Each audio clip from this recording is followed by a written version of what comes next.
Welcome back to T. Shaw's Progressive Bluegrass. Thank you so much for joining us today. Today, we're doing something special and unique.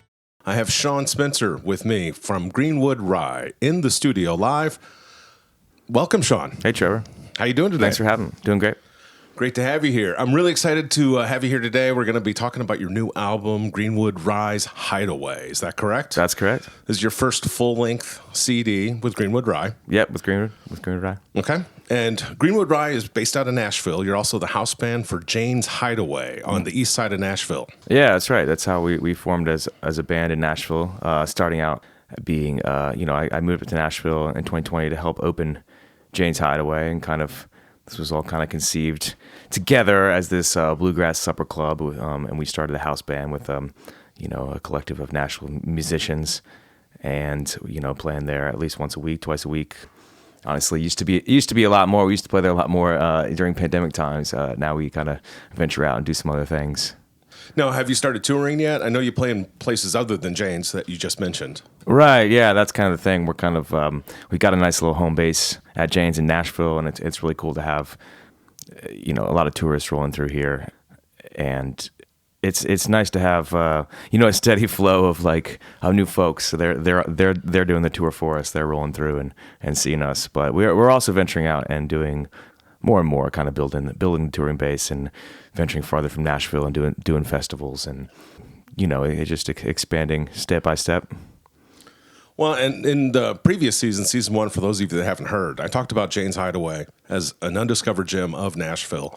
And of course, Shawn's band Greenwood Rye fronting it. But one of the other amazing things about Jane's, it's helped launch, or there's a lot of additional musicians that come through Jane's. Oh, yeah, sure. So in addition to running the house band, I also kind of program all the music there, which is great. It's been great to build a really solid community in just a few short years that kind of has a building reputation. Certainly around Nashville, we've created a name as one of the coolest and unique and great music programs that people from all over town are sending the tourists that are asking where do we go see something cool, that some that's different than Broadway, somewhere we want to sit down and listen to, some with some skilled players and some Nashville history, some classic true to Nashville music. There's the whole Broadway scene, and that's a lot of fun. I think a lot of people have a lot of fun there, and I've had a lot of fun there. Its focus is just a little different. It's about the party. And so not to say we're not about the party. No, we of love course, the party. but Jane's is where people go when they're in Nashville and they want to see the music first and foremost. Right. That's especially bluegrass, and there's a little bit. Bluegrass has a really vague definition of what it is. You've got a little more than just bluegrass. We're bluegrass plus compared to a place like the Station Inn, which really holds down the tradition of bluegrass. I think we see ourselves more as a translator. People who are not necessarily, I don't want to say not informed, but they know something about that. They like something about this kind of music, bluegrass or Americana or classic country or whatever. But we want to we do try to do a good job of kind of reaching out to meeting people where they're at with even with bluegrass, different eras of bluegrass, and from modern stuff to classic stuff, and then mixing in genre bending covers, fun stuff, Beatles songs, whatever that kind of connects with people, and we want to kind of lead them down the path into some of the old classic bluegrass that we love that they might not have heard. The bluegrass that they might have come across might have been Mumford and Sons or something. Sure. And it's got and banjo, they it like must be it. bluegrass. Yeah, and they like it, and they don't. There's nothing. I always say, if whatever someone likes, there's a reason for it. There's something good about it. There's something that they connected with. There's some emotion they felt, and if they want more of it, then we want to meet them where they're at, and then we can't be in our own little world over here doing something esoteric and expect people to just kind of get it, from an outsider's perspective. We gotta kind of be sharing, connecting, and community building. For those of you that haven't been to Jane's, I highly recommend it. It really is a phenomenal place to see music, and it also has a full kitchen, full gourmet menu. Yeah, great Whiskey menu, bar, great correct. food. Cocktails of the craft nature, great bartenders. So it's kind of a full experience. You can sit, you can hang, you can get a meal, you can listen to music. In an environment that's super comfortable. I think that's that's different than a lot of music venues that kind of skimp on some of those things. That I think the music venues kind of changing in a lot of ways. Like the old way of just having this like empty shell of a club, that you just charge tickets to, and there's no cover at Jane's. There's never a cover at Jane's. No. Just a tip jar. I say that every night on stage. It's free to get in, but you got to pay to leave. Yeah, I think that like the old model of music venues is on the act to sell the tickets, and some of them are better than others. But you've certainly been to music venues that are just very uncomfortable and sterile. I mean, they can be sterile or dirty or whatever, but they're just kind of an open room. I'm not going to name any because I don't want to like throw any shade on some venues, but sure. Certainly I've been to plenty, played plenty over my years that you wouldn't just think, unless you knew the band playing, you wouldn't just think, oh, let's go hang out in that space, because it's not a very comfortable space. And I think the new way of music venues is like, well, let's focus on making a very comfortable space. And people these days, I think, are into all kinds of different music and all different genres, and they want to experience things. But like, yeah, you gotta provide kind of a space and a culture, and something that people say, "Oh, I just want to go there and see what's happening." That's kind of the space we're trying to create over there. Well, and in addition to Greenwood Rye being the house band, you have other musicians come in that we mentioned, but you have theme nights too. There's a Beatles night periodically. There's been a Taylor Swift night, EMO night. Yeah, Taylor Swift's a brand new one we're doing this month. So check that out. It's, if we're promoting something, we do Bluegrass tributes to blank. So we try to find some kind of like thing, whether it's an artist or a theme. So we've done like Beatles, we've done the 90s, the 80s, Motown. We did Bluegrass tribute to Paul Simon. That was super fun. I'm excited to bring that one back. That one actually started as a more personal endeavor, but ended up like being way more successful than I expected. And I think we only did it once at this point. So, but yeah, it's super fun for us to like just play some music that we wouldn't necessarily put on our set lists. And it's a great way to connect with people, to bring them in, to say like, the bluegrass has all kinds of different directions and levels, and we're not, and I don't think we really like try to say that we're making those songs bluegrass either. We're just using our bluegrass instruments to play them, because I think, bluegrass is certainly like, from the very purest standpoint, is a canon of music from a certain era, and if it doesn't sound like that, the music from that era, then it's not really it's bluegrass. Yeah. which is fine if that's what we're using the term for. I agree with that mentality.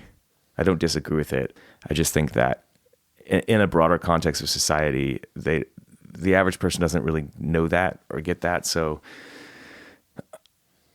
you can't just throw away the term bluegrass and not use it, because it has some other meaning to other people. Sure. So I think it's important to know who you're talking to and how to give caveats and stuff. But it certainly has a stereotype attached to it. To a non-music fan, to a non-bluegrass fan, when you say bluegrass, they frequently have one single vision, and that has expanded so much recently. I mean, we could have an entire conversation about what is bluegrass and be here for hours. So. But yeah, what I'm getting at is... my point is kind of like, what's the point of that? Like, it's just a word. Like, do we really need to like argue over the definition of the word? It's like we're going to use it regardless, and at the end of the day, it's just the best communication that we could do with the person we're talking to at the time is probably what we should do, right? But yeah, I do wonder how the more traditional bluegrass people in Nashville feel about me advertising bluegrass tribute to Taylor Swift. I don't know. I haven't really heard anything. What Taylor Swift thinks. Taylor Swift probably doesn't give two shits about it, but she probably doesn't know, but she might. She won't know until her lawyers tell her, because it gets too successful. Yeah. if a cease and desist shows up, we'll freak out about it then. Now, we're going to get into your newest album, but you did do at least one single prior to, and here we are talking about the definition of bluegrass, a Tears for Fears song. Was that your first single as Greenwood? That was the first song we put out. Everybody Wants to Rule the World, correct? Yeah, everybody wants to rule the world. We did a video of that. It's funny because we actually did that like a couple years ago, and it was with several people who aren't really in the band, because we when we started the house band, it was always kind of like a rolling cast based on kind of who was available, and which is really cool because we developed that's Nashville. Yeah, exactly. So but like the people who started on the first day of that house band like haven't been there in a while for the most part. I'm trying to think like who's been there recently, but everyone goes out and has other gigs come up. But so it's just kind of some of the guys who were there at the time, and it was a few years ago, and I didn't do much with it at the time except put it on like YouTube or something. It was just something we used for like booking and whatever. But I ended up putting it on TikTok, because I was trying to get like a TikTok profile going more recently, and I ended up just throwing stuff at the wall, for lack of a better term, on that platform, because I didn't really quite understand it yet. So I was just throwing stuff up there, and then I threw that video up there. Well, yesterday, does it still exist? Yeah, and it kind of took off, right? I mean, it was like the most successful. It's still the most successful video on TikTok, and then at the for Greenwood. Yeah, right. Yeah. for Greenwood, for Greenwood. Yeah. Even at that point, I was like, well, it's not really guys who are playing in the band anymore. I don't even want to throw it on Instagram because their Instagram is like a little more established. I don't want. Yeah, I ended up like convincing myself to do it. It was okay. I think I asked some of the current band members, like, is this okay to, even though y'all are not in this video, and I threw it up there, and like it went straight to like 2 million views, which was great. And people, but here's what I'm getting to in this story. It's not about the success of our social media profile. It's that like people in the comments were asking for the track, which I'd never thought to do. We did record it kind of all individual mic'd or whatever, but it was just in the bar. It was at Jane's Hideaway. We were just sitting around the bar recording, making this video. Like not while the restaurant was closed, like in the middle of the day, and people were asking for the track, and I was like, I have the full recording of this. Sure. Like why not just, it's not a studio recording, but it's not a live recording. It's just kind of a weird social media video recording, but it sounds pretty good. So I just put it on Spotify, and thinking too, like, the way Spotify works, like there's a lot of features you get like after you establish yourself on that platform. So like I kind of wanted some of those features for the album release. So I was like, oh, this would be perfect. Just throw this track up there.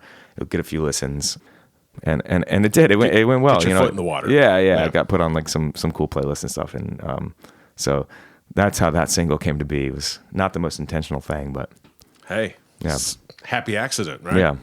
So now we're going to dive into the album. The album itself, Hideaway. This is a full-length album. It's your first complete album with Greenwood Rye. Right. 100% original material. Right. Start to finish. Yeah. The first thing that jumped out to me, everybody that is listening knows I'm a huge Infamous String Dusters fan. Right. And it's produced by Billy Hume. Right. The award-winning, I guess he produced a Grammy-winning album for the String Dusters.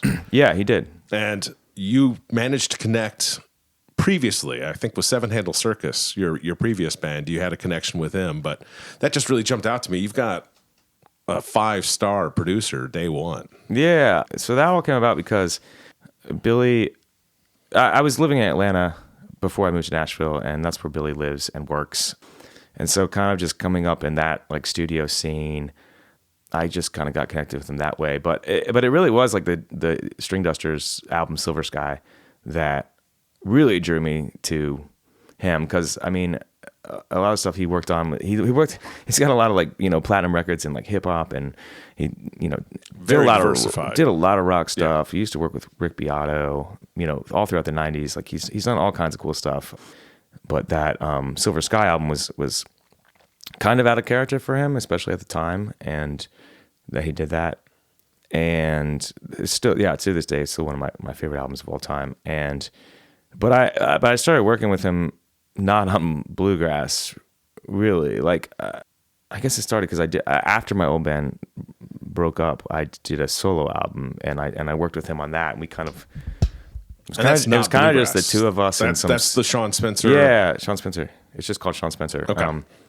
It's kind of like an indie rock thing, or I don't know, how would you call it? Like it's indie pop funk. It's not I don't bluegrass. know, alternative. Yeah, alternative. I have that. I'm so. But deep that in the album bluegrass was basically wormhole. like me and Billy, and then like some session musicians, but I got to know him very well through that process, and then he, I worked on other studio projects with him, some session stuff. I did some writing with some of the other folks that he was working on. That'll come up later. Actually, we got some stories about that. But yeah, I just a guy, a mentor, a friend, and a great producer. And so we, time to work on this album. It was he was the guy to call for sure. Fantastic. 1, 2. It's a big purchase, it's a big deal. Trevor Shaw knows exactly how you feel for refinance or a new home. Trevor Shaw will help you get your loan. Trevor Shaw will help you get your loan. Hello, I'm Trevor Shaw. I'm not just a bluegrass aficionado. I'm a bluegrass aficionado that's a mortgage loan officer at Chat Mortgage in Chattanooga, Tennessee. I'd be honored for the opportunity to help you get your residential mortgage loan or refinance anywhere in Tennessee and Georgia. From veterans using their hard-earned benefits to first-time home buyers needing down payment assistance to retirees finally getting the home they've always dreamed of. Call or text me today at 864-50-TEA-SHAW. That's 864-50-TEA-SHAW. It's a big purchase, it's a big deal. Trevor Shaw knows exactly how you feel for refinance or a new home. Trevor Shaw will help you get your loan. Trevor Shaw will help you get your loan. Chat Mortgage is powered by Almeida Mortgage Corporation, NMLS number 271603. Chat Mortgage is located at 6650 East Brainerd Road, Suite 208 in Chattanooga, Tennessee. Phone number 423-591-9801. Trevor Shaw, NMLS number 929381. Well, let's jump into the album. First song, Down to the River. Yeah. Tell me where you wrote it yourself. Yeah, correct? You're the exclusive author on that song. Yeah. I think.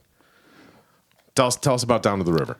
Down the River, yeah, I put that first on the album because it feels kind of like the quintessential Greenwood Rye song for me, and I wrote it like, so when I first moved to Nashville to open Jane's, I was still halfway in Atlanta, still had my house in Atlanta, and was driving back and forth pretty much every week because it was 2020, the pandemic was happening, I didn't quite know what was going to happen, and just kind of jumped into this Jane's thing, largely because like, everything else in my world had been canceled. There were no shows or anything. So, I was like, let's give this a shot and see what happens. So I was driving back and forth, and I pretty much wrote that song like in the car on the way.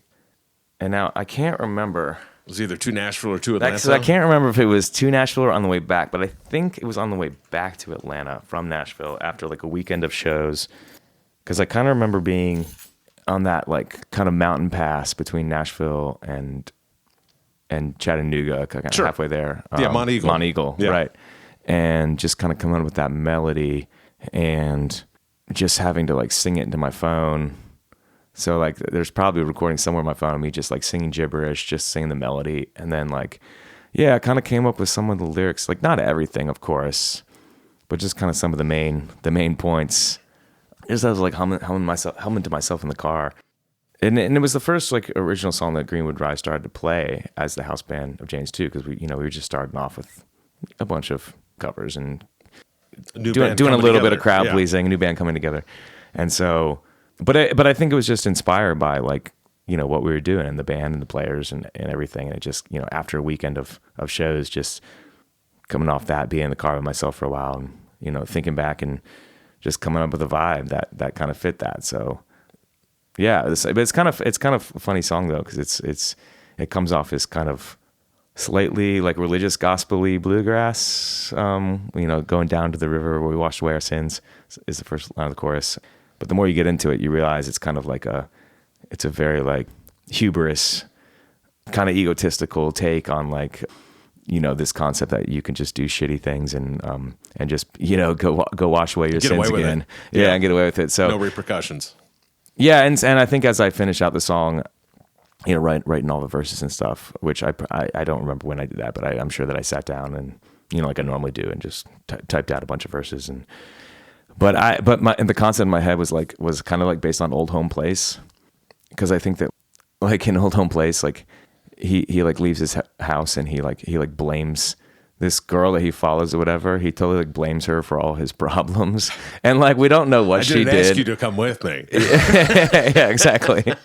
Like we don't have enough information. We don't have her side of the story. You know, I feel like I was just thinking about that. I was like, you know, there's a lot of blaming, like in a lot of like songs or heartbreak songs, or you know, like you always like there's a lot of blaming the other person.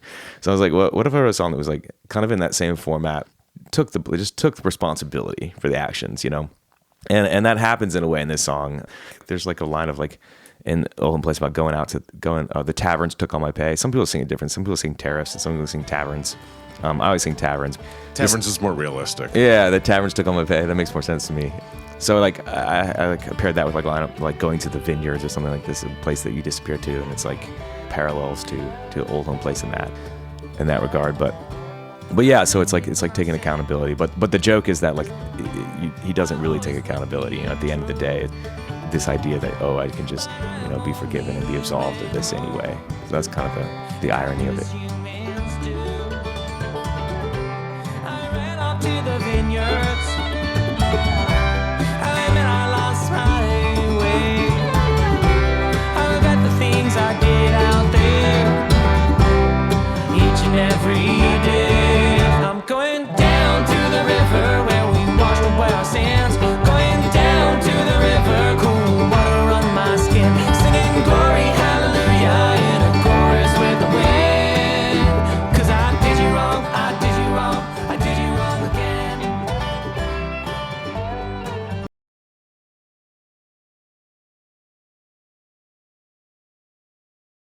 Well, you mentioned that idea initially came to you as you were driving. Yeah. And I'm sure, do you have a most common songwriting method, or is it just walking down the street or something comes to you? I mean, is there a typical songwriting process for you?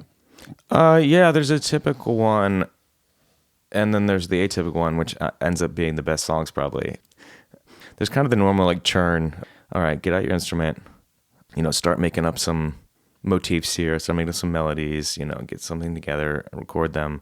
And then that kind of pairs with a journaling process, which I'm always taking thoughts or things that I see in the world and just putting them into my journal, or like it's an app on my phone, like I'm in my Evernote. And then there's kind of like a process of pulling two things together. So it's like, okay, I got some melodies. I like this melodic idea, this musical idea.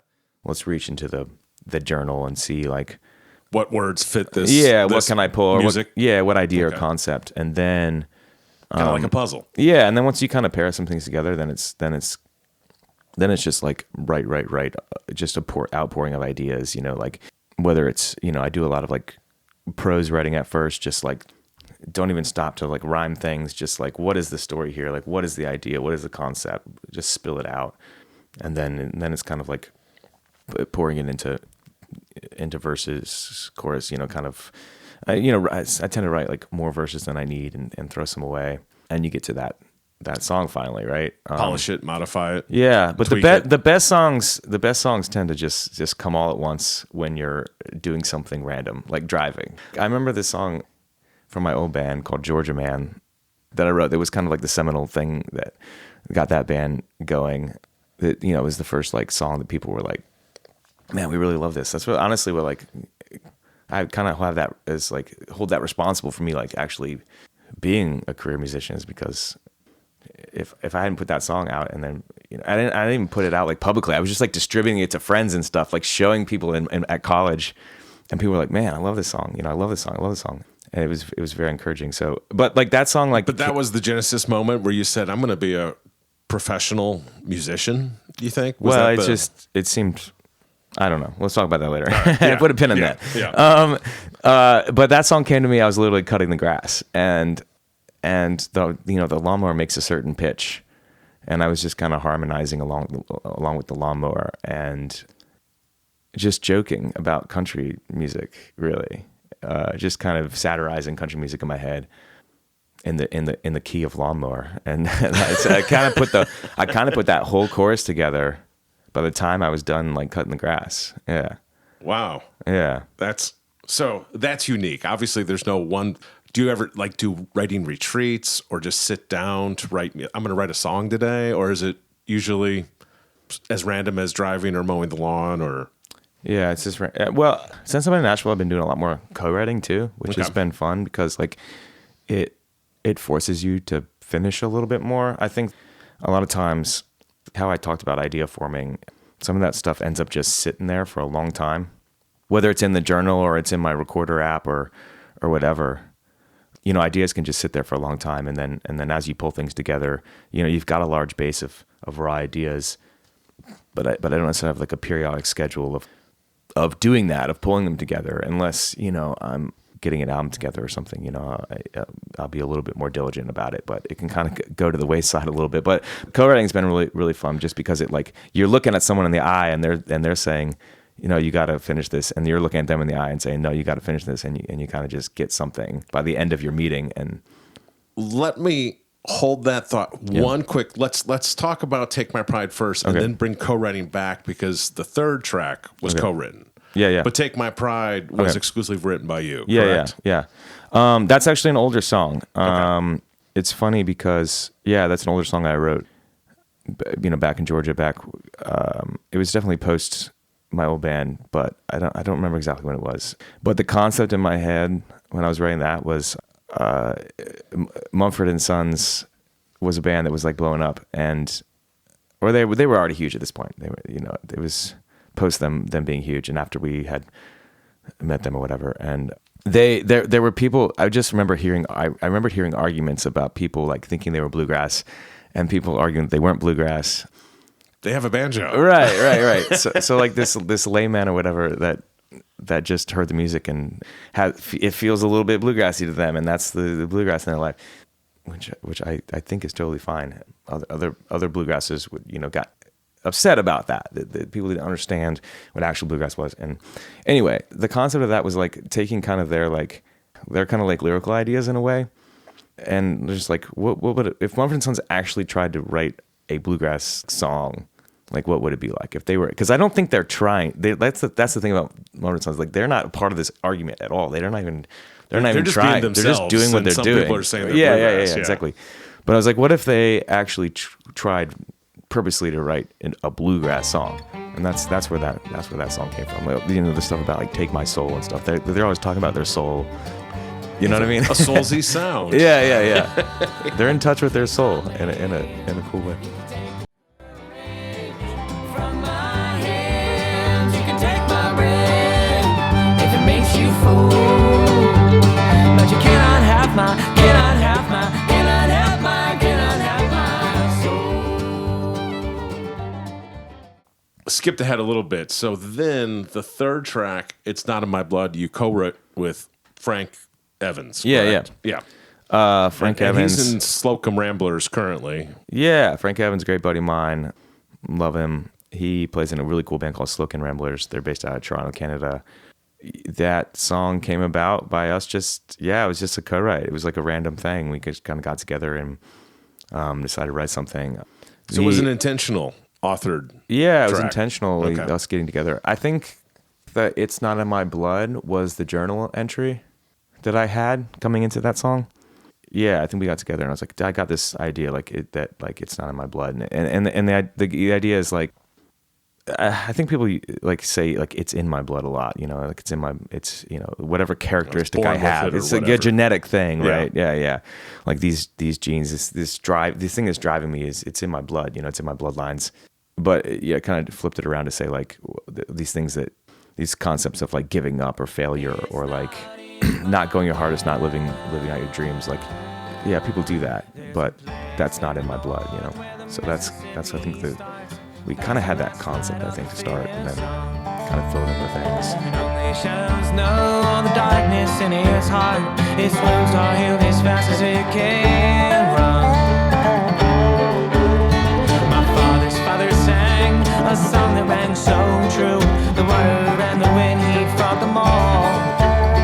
And so he pitched his sails from the south of Baton Rouge and tacked his way from Memphis to St. Paul. It's not in my blood. Was that the first song the two of you wrote together?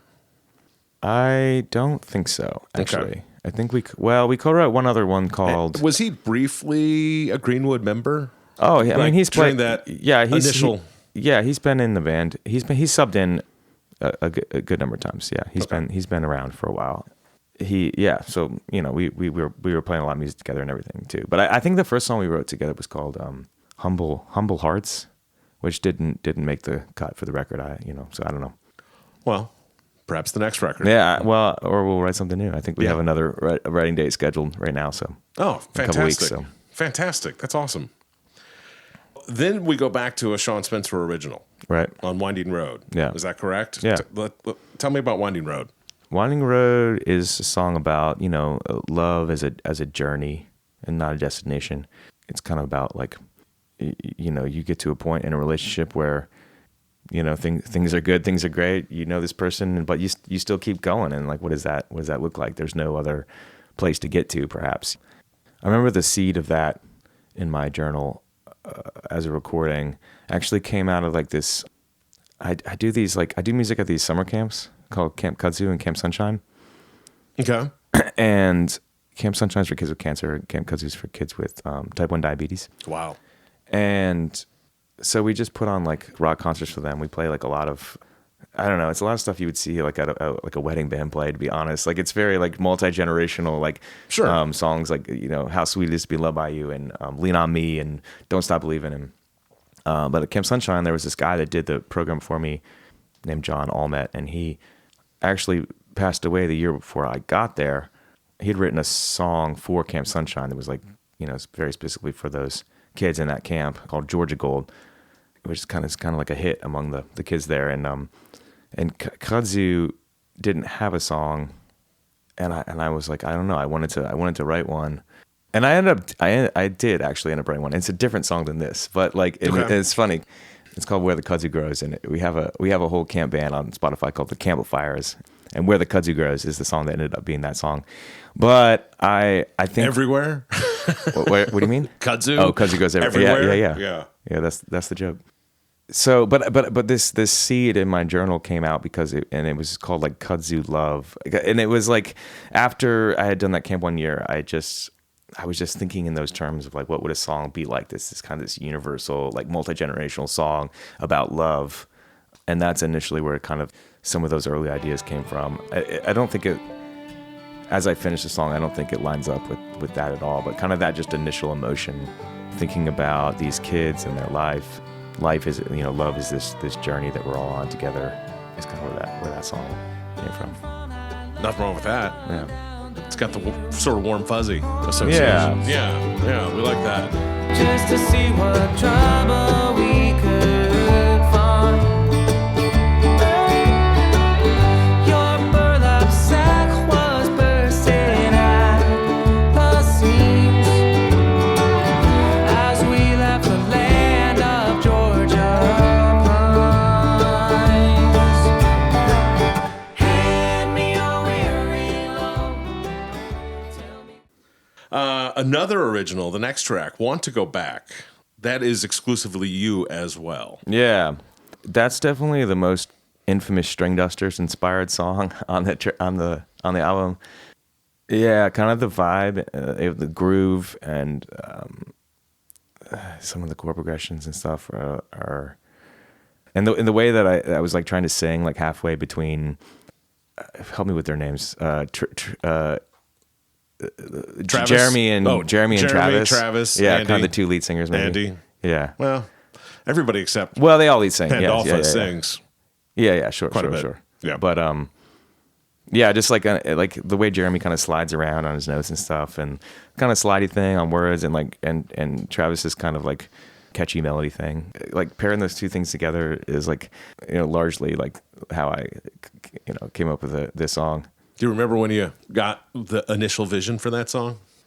No, I don't. This one is actually an older song too. Okay. Kind of, I think, yeah.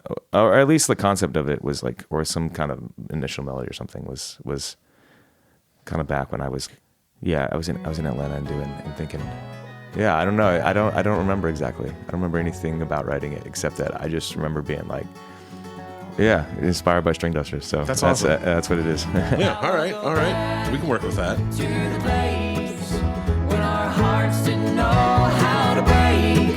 Do you remember the days when the fire in our eyes lit the sapphire skies?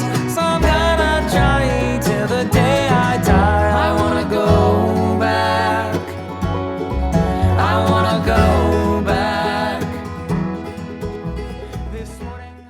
So that takes us to Break Me Away. Yeah, Now, that one is exclusively written by you as well, correct? not true. No. Okay. This one's co-written.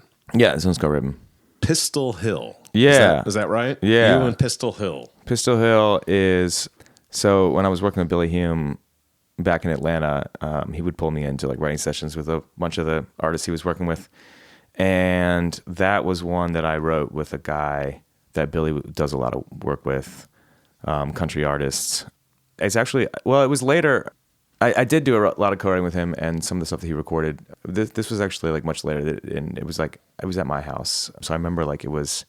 I don't remember if he had finished working with Billy or he was there between projects or something. I don't know, because we did a lot of that co-writing at Billy's studio, but this was at my house, and he came over, spent a few days, and I don't know if we wrote more than one song. I don't really remember, but this was the one that kind of was the gem. It was the keeper. Yeah. And I think that was originally like kind of a concept presented by him of just like feeling like family pressure, and he'll have to correct me if I'm wrong, but I think it was like the way he presented it was more like his own family pressure, like escaping, because there's a line in there about like, break me away. Yeah, I have to sing the lyrics, remember? Well, you got a large library in your head. Yeah. Or I'll never leave the shadow of your family name, right? So it's like this like feeling of Married into a prestigious family or something like that, and that's not my. Yeah, well, I don't think it was Not for my him. vibe. I don't think when he presented the idea it had anything to do with marriage or his wife is lovely. I think it was more of his own family pressure to find some greatness outside of his. To create his own identity. Yeah, exactly. Perhaps Yeah, outside yeah. of the family name that Yeah. has a stereotype attached to it. Yeah, Well, I sure. mean, a political family, whatever. Doesn't Whatever matter. it is. Yeah, I don't want to get into his life or specifics because it's sure. not that Yeah, important. right. But I think as we wrote it, we kind of it morphed a little bit into this like relationship thing dynamic of perhaps your significant other's family name or family pressure. But it kind of all goes hand in hand. It is very much like a introspective, like needing to be your own person kind of vibe. And there's a bit of escapism, but it's unclear who the ambiguity is important of like who the narrator is like talking to or asking to break them away. Like, is it the significant other? Is it themselves, or is it a third party? Maybe all of it. Maybe applicable to the listener and what they're feeling. Well, it's funny because there are like some points in the thing are very colorful and specific. And there's a line about going to the horse race or the steeplechase, and the father, and his the significant other says, you can't bet against my father, and then it's like, well, I did anyway. I bet against win against the thing. So that's like a very specific detail that gives it color. But I think the overall emotion is what you want to leave kind of open. Fair enough. Yeah. It's music. It's art. it's the eye of the beholder, right? Yeah. Yesterday we hung your grandma's picture frames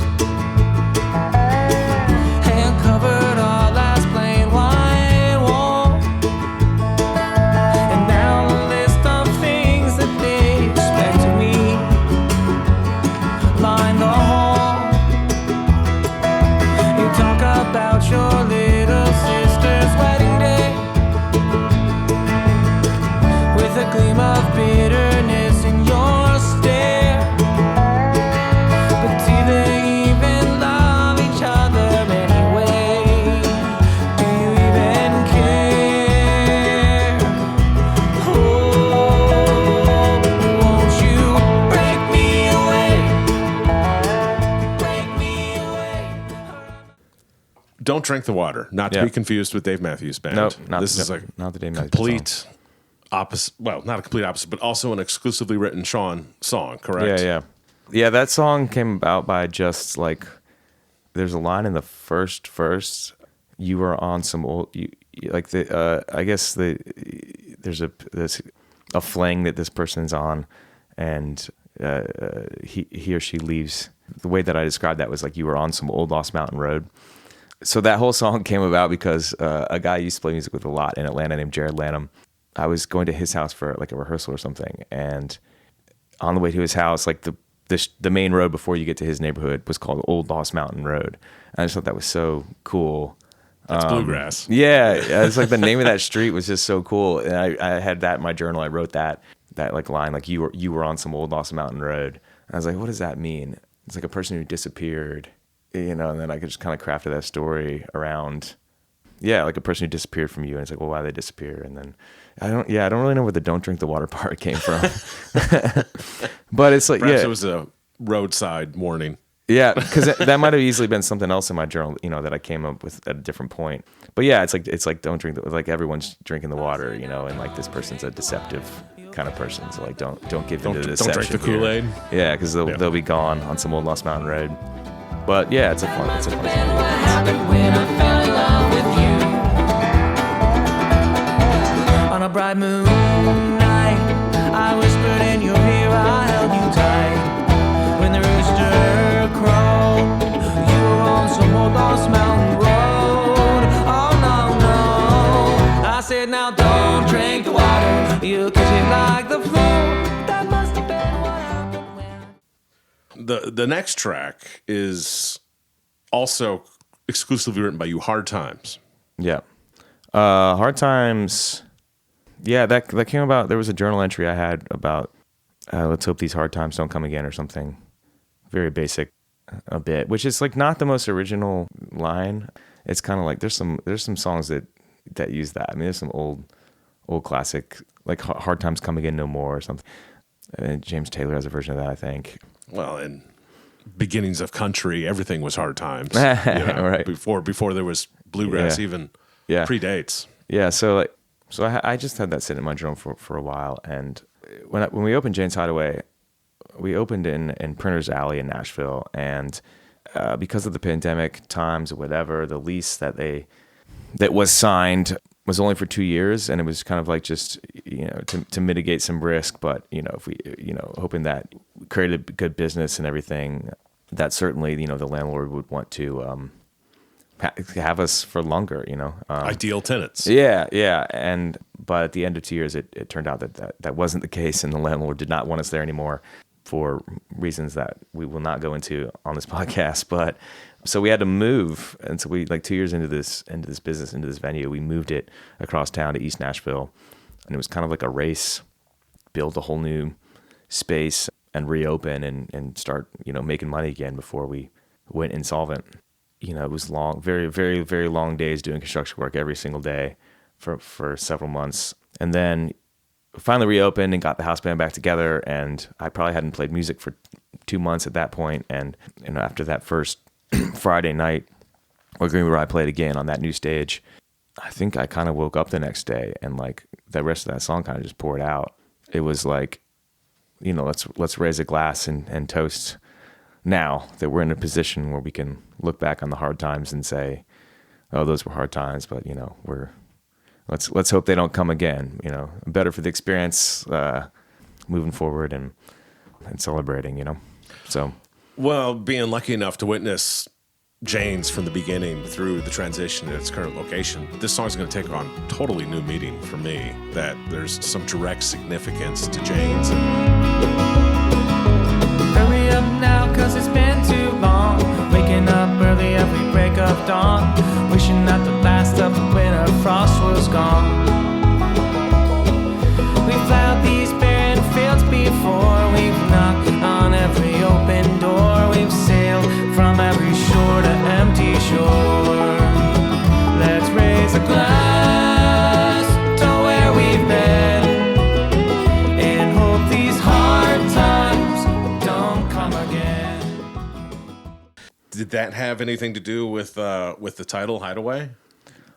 Are the two connected some way? I mean, I think it's all connected. I think like we decided to call it Hideaway because, that's the story around the band right now, is being formed at the Hideaway and, being the band there and playing these songs every night and getting them and arranging them and at Jane's Hideaway. So I was kind of skeptical to call it Hideaway because like it's just the word Hideaway alone with no context is not very descriptive of the music.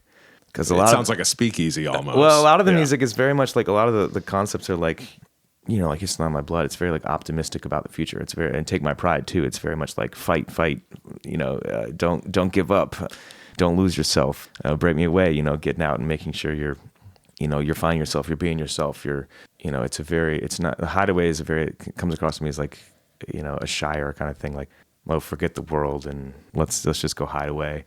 But I think most of the concepts are like, no, let's get out of the world. Let's take on the world. Let's be carpe diem. So I was hesitant to call it that, but I think it helps just tell the whole story of like everything and why this band exists. And I think that's really important. A band's first release to be more than just like, oh, this is another group of session musicians in Nashville that got together and put something to get, put something out or recorded some bluegrass or whatever. Give it some identity. Yeah, give it some identity for sure.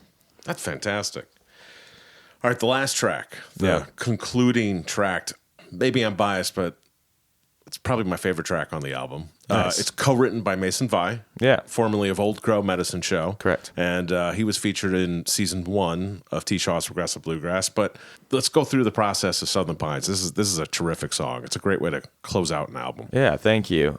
Yeah, Mason and I got together at his place, kind of out in Old Hickory, and it was a tough song to write because we went through like a bunch of different ideas before we kind of got to where we were on this. I think the seed I had in my journal was it was about the Mama Don't You Carry Me, but it was I don't remember exactly what it was. It was written very differently. Mama Don't You Carry Me, something about Mama carrying me back to the South or something. I don't home remember. in the Southern Pines. Yeah, it was like Mama carry me back to the South when I die so I can see the something one last time. Something like that's all it said. But we went through so many different like structures, and we were in like 4, like the time signature like 4/4, and then we switched into 3, and we went back to 4, and then Mason had this concept of like red dirt. I think he really I definitely remember him coming up with that like portion of it, the part about the red dirt, and so we were honing into that red dirt for a while, and then it's like, nah, the red dirt's not quite enough to be like a payoff. And yeah, and I think we left it with like kind of 2 different versions too. Like Mason had kind of had a vibe on his, and I had some ideas, and I had a bunch of verses typed out, and like a lot of those verses like are thrown out now. But yeah, I think I took it home and just kind of played through it for a while, and most of the parts were there, in different forms. Yeah. But it was kind of assembling it into like, with the right like kind of payoff line at the end, and it being about the Southern Pines being kind of the final thing. Yeah, so I don't know. I mean, that's not really a great description. It's just like it was a bit of a, I don't want to call it a battle, but it was like when you actually recorded it, did you have any direct input with Mason during the process? Was he able to throw any direction or recommendations or input during the recording process, or at that point you were in the studio exclusively?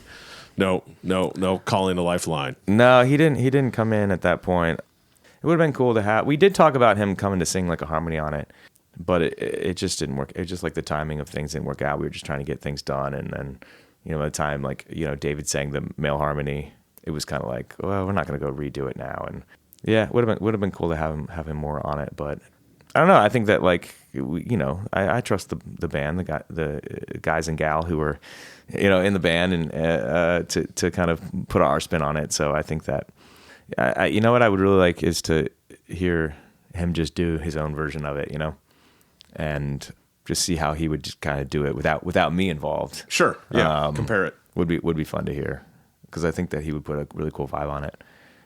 But I think that's cool, and the reason co-writing kind of works out sometimes is because you're kind of butting heads a little bit. You're kind of coming from like really different places, and you're pushing and pulling and tugging a little bit, and it's like both people have good ideas, and then it ends up creating something that just couldn't have been created without the tension, you know. So I think, and by tension I mean it's all good tension. Sure. There was no like Yeah. no like There's a anger. compromise at There was some no point, yeah but yeah. yeah. There was no no one was ever like it never got heated. This or is anything. my It's just- idea. yeah. This is your idea. Yeah, exactly. Let's make it work. Yeah. That's fantastic. Mountains to build a new highway that led to a factory in the new part of town. Oh, and who would I be if I decided to stay there and live out my days on some foreign ground? Oh, and mama, won't you carry me? Oh, won't you bury me down in the red dirt when I die at the foot of the Blue Ridge where the white dove lives, and they can all say I came home one last time to sing with the angels beneath southern pines. Well, you had mentioned David. I want to get into some of the members of the band and everybody that's on the album itself. Of course, Shawn, guitar and vocals. Yeah. Kat McDonald, she is on fiddle and vocals as well. Right. Then we've got David Freeman on mandolin and vocals. Taylor Shuck on banjo. Right. Sasha You may say it. Yes, please. Sasha Ostrowski. on dobro. Yeah. And then Larry Cook is on bass, at least in the recordings. But Yeah. your current bass player is Andy Brown. Yeah, in the Andy band Brown's performing. playing mostly with us, playing the shows. Larry did the album. It's funny. I think at the time, Andy was actually on tour with a different Larry. What's his name? Larry Stevenson. Oh, okay. He was in Larry Stevenson's band at the time, and so he was pretty busy at that point. But but Andy's been playing with us most recently. Now, the album was released in 2024. What was the release date? Do you know off your head? August 23rd, I think. Okay. Yeah. And so it's been out for a little bit now. Of course, it can be found on all the popular formats: Spotify, Apple Music, YouTube. No, It's on everything. Yeah. so anywhere you can check it out. Do we have plans for a new album in the works? Or have you already started working on the next project? Oh yeah, definitely. It's the next album is definitely on the in the plans, in the goals. And now we have. Do you have like a lick your wounds period between albums? Like, thank God we made it through. We're done. Let's take the weekend off and then dive right back into it. Or, I mean, maybe it's not even a conscious decision. Maybe you definitely have songs always written, always working on songs. But was there a summer break, for lack of a better term, once you were complete with this before you even gave much thought to the next album? Or are you day one ready to get back at it, start working on the next project? I would say kind of day one, but like kind of like I described songwriting process that I do a lot. It's there's kind of these periods of it. So there's a lot of like this kind of open brainstorming, journaling, and then there's a gathering of ideas, and then you're making demos, then you're bringing it to the band, then you're arranging, then you're pre-producing, then you're getting in the studio and recording. So there's kind of these levels and these steps. So like does step one, the step one brainstorming kind of like hopefully happens kind of all the time, but I think when you are getting into the album, when you're mixing things and you're planning promotion and you're getting it, there's so many like little tasks. Certainly a lot of that writing and creative stuff gets pushed aside. So yeah, as soon as it's out, it's like there's a sigh of relief, a little bit, because there's still ongoing promotion you got to constantly do. And there's a fairly large downtime from the time you finish recording, you walk away from the studio, and it's actually released. Right, exactly. It's like, I would imagine there's enough time where it's not even fresh in your head anymore. You've already moved on, and it's being released. It's the new album. Yeah. But it doesn't feel new Right. at that point. Right. Yeah, and you're kind of sick of it at that point. Like, it's the point where you get really sick of it, and you're just like, you still got to push it and promote it, and you're like, is this even good? Like, why? Like, I've just heard this so many times, and it's like if you say a word, like say toast, and you say it like 30 times, And change the it pitch. starts and- to get weird in your head, and you're like, what is that? Is that what we call that? That's such an odd sound, And that's kind of what your album turns into. The first time you really hear your album is like after you're done promoting it, and you don't hear it for like, I don't know, a long period of time, 6 months, a year, and then eventually you hear it because someone put it on somewhere. You hear it in a restaurant or something because it came on, and it piques you up, and you're like, oh, what's that? Oh, that's me.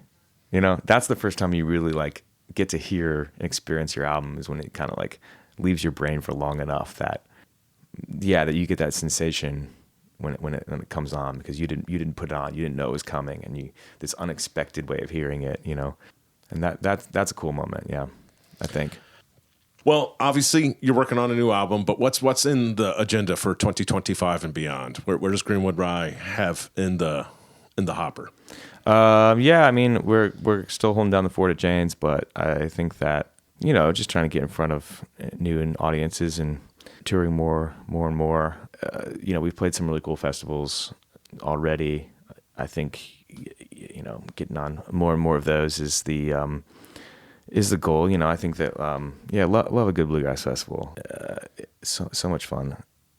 But I think, I mean, there's not too much to it besides just continue to play more shows. And most of the time you have at least one show a week at Jane's Hideaway. And Right. Jane's Hideaway has a calendar. Right. Jane'sHideaway.com. Is Right. that? Jane'sHideaway.com. It's usually at least a month out, if not 2 months out. Right.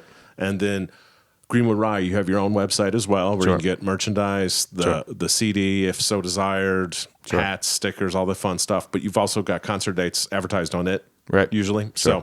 So either GreenwoodRye.com, Jane'sHideaway.com, both options to see Greenwood Rye. Of course, I've talked about Jane's. Great place. If you're going to be in Nashville, even if you're not going to be in Nashville, you should make plans. It's an awesome place to go have dinner, catch a show.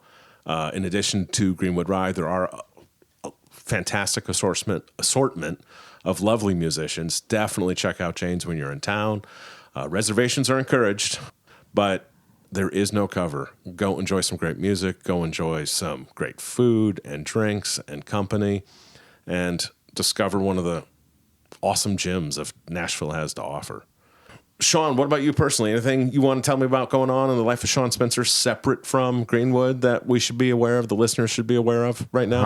Oh, like what? Well, I don't know. I mean, do you have a solo side project or anything else specifically to Shawn Spencer that we might need to know about? No, not really. I would like to. You know, I write a bunch of songs too that don't really make sense for the bluegrass band, and you know, I play them around Nashville and, you know, some writers' rounds and things. You know, it's weird though, because my solo project that I did before moving to Nashville was just so very different than bluegrass or even Americana music that I'm thinking about. Yeah, I'm thinking about like changing it, like re-releasing that under like a different name.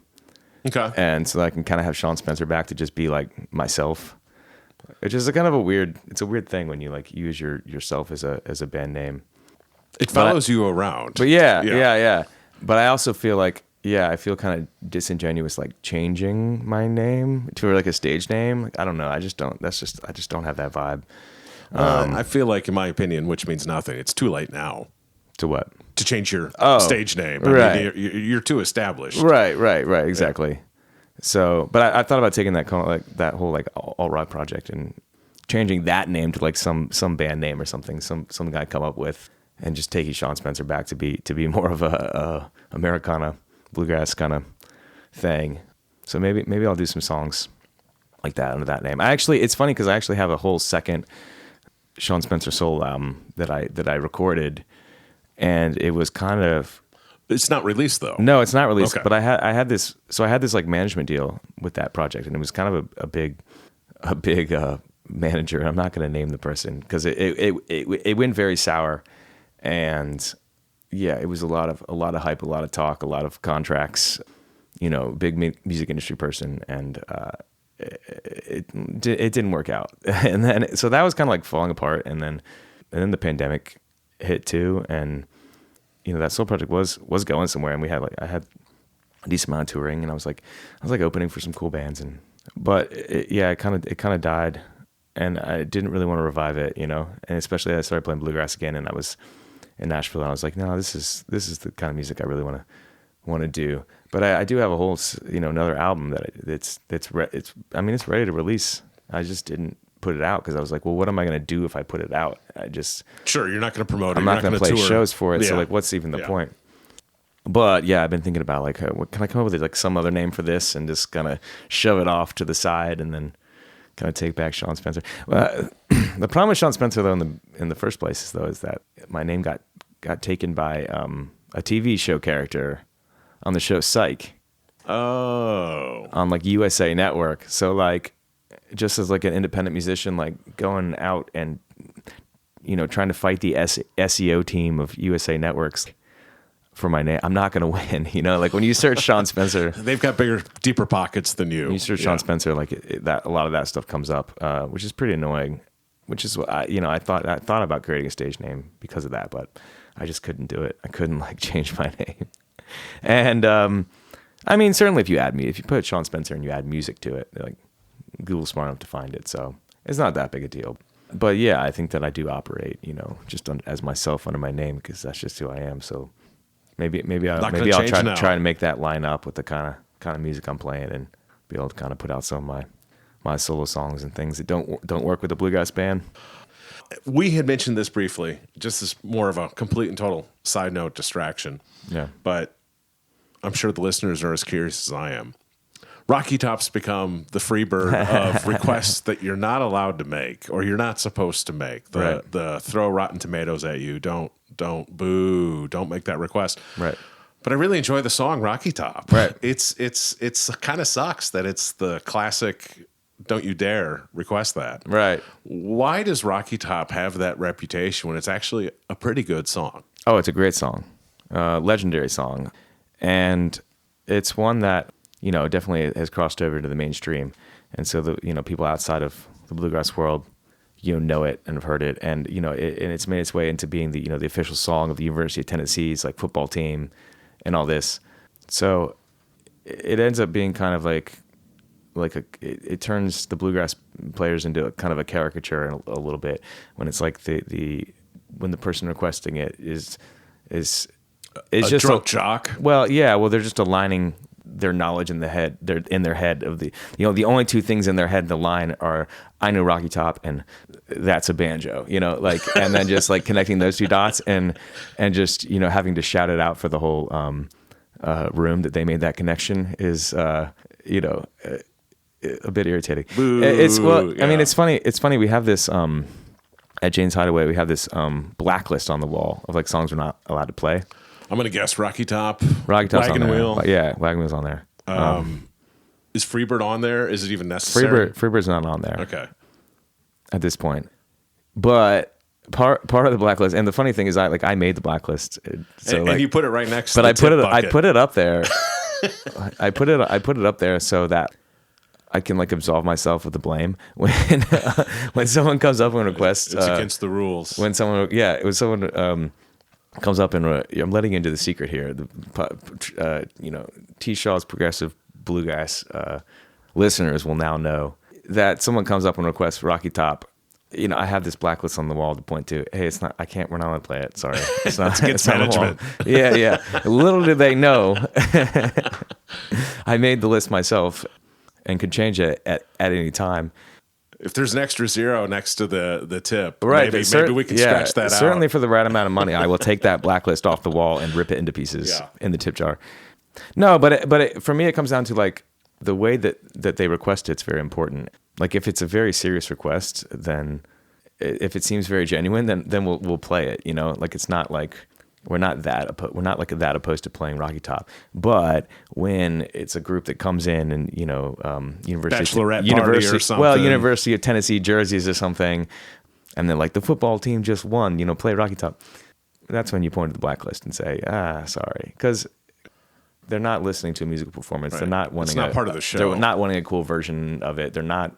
They're trying to take over the thing for their own needs, and that's fine in a way. Like you want to always play to the crowd, but like when one person in the crowd tries to take over the show for the rest of the crowd, that's kind of when it becomes a problem. People that make requests that are very sincere and genuine and cool songs, it's like, oh yeah, you get what's going on here. Sure. You're a part of this process. You want to enhance the experience for the audience. Yeah, and you want to participate. But people who come in and request like, Tennessee whiskey or something, that's another one on the blacklist. Or honestly, Wagon Wheel used to get requested a lot. It's kind of really faded off. Or like here's a good example. People, the song from "O Brother, Where Art Thou," Man of Constant Sorrow, get that request a lot. Another example really? of like, Yeah. Another example of like being a caricature of a bluegrass band and people connecting, you know, the only two dots they know because they saw that movie and they like it. And they like the song. And it's not like they're Right, being they're not mean. trashing They're not it. being It's just mean. what they know when it comes to Right. bluegrass. Right. And so like my rule that I always say is like, if they request the song as the actual title of the song correctly, can you play Man of Constant Sorrow? Not just the sorrow song from Oh Brother Where Art Thou. Yeah. If they say, can you play that song from Oh Brother Where Art Thou? Or y'all know any Soggy Bottom Boys? You know, like the answer is no. Like that's kind of disrespectful. And so, yeah, you point to the blacklist and you say you can't do it. But that's why the bluegrass just don't like it. It's because it turns them into a caricature. And, you know, especially in Nashville, you go down to Broadway and certainly there's lots of University of Tennessee fans there. They want to hear the song. Whatever band is, or artist or whatever, you can tip them down there and they'll play a bastardized version of it. Bastardized is the wrong word. I don't mean that they're bastardizing it. I mean they're not true to the Osborne Brothers original, you know, in any way, which is fine because what the vibe is we're just kind of having a party and that's it. But like to separate ourselves from that type of band, where you're saying like, no, we're doing something a little different here. We're all listening, experience music, and we've got a lot of songs planned for y'all. And another thing I always say is like, when someone makes a request that I don't want to play, I say, look, that's a cool song. It's a cool request. You know, validate it.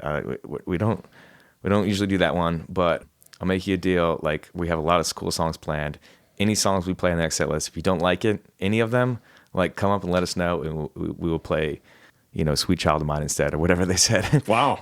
So you're giving them the opportunity. Yeah, to say like, you know, like but that's never happened. I never really would have thought about that with Rocky Top specifically, and I've always just, you know, prior to, because I genuinely like the song, and I think it's a great bluegrass anthem, and it sucks that nobody will play it because now I know the insider perspective or scoop of that.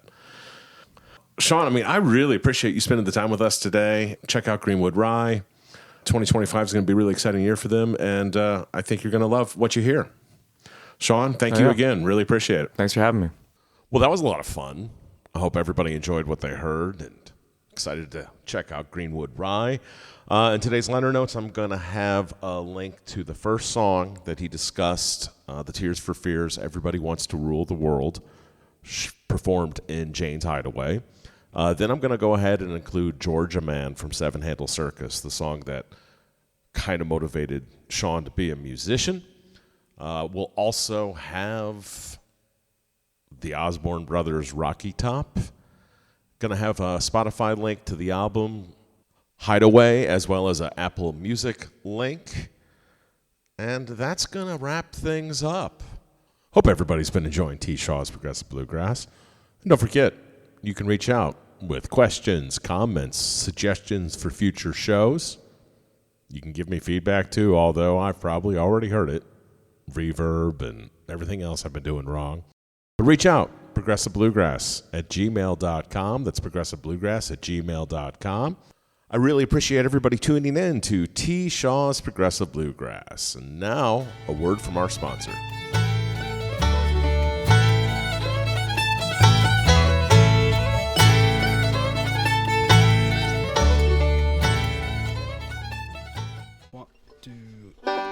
It's a big purchase, it's a big deal. Trevor Shaw knows exactly how you feel for refinance or a new home. Trevor Shaw will help you get your loan. Trevor Shaw will help you get your loan.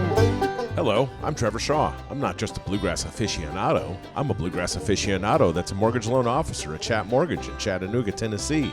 I'd be honored for the opportunity to help you get your residential mortgage loan or refinance anywhere in Tennessee and Georgia. From veterans using their hard-earned benefits to first-time home buyers needing down payment assistance to retirees finally getting the home they've always dreamed of. Call or text me today at 864-50-T-SHAW. That's 864-50-T-SHAW. It's a big purchase, it's a big deal. Trevor Shaw knows exactly how you feel for refinance or a new home. Trevor Shaw will help you get your loan. Trevor Shaw will help you get your loan.